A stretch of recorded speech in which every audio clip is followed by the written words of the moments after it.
Good morning, guys. Today I will be trying to bake this chewy fudge. Okay, ang brand niya is Duncan Hines, and then we will try to do it, okay? Based dun sa kanyang instruction. Ngayon, we have two choices. If you want it to be like, cake like brownies, you're gonna use 3 eggs, 1/4 cup of water, and a half cup of oil. And then for if you want to make it like fudgy, all you need is 2 eggs, 1/4 cup water, and 1/2 cup of oil. So we'll just follow the instruction. Let's do this.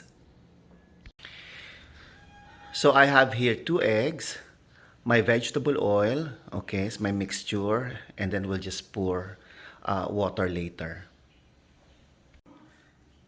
Okay, I have here my 2 eggs,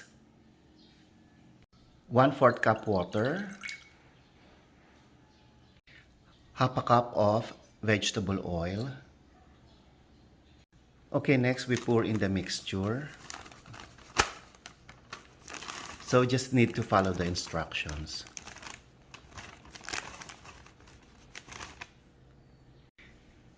And then we mix until we get our desired consistency. Okay, we continue mixing until we get our desired consistency. And at this point, I think this is about it.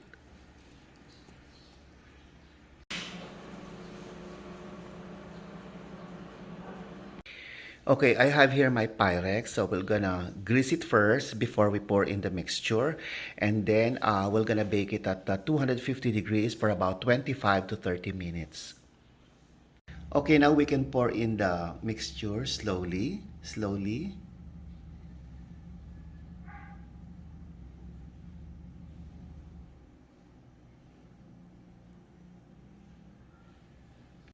Okay, we let it settle for about a few minutes. And then, ready na siya sa ating preheated oven. Okay. So we will check later. Okay, now we check.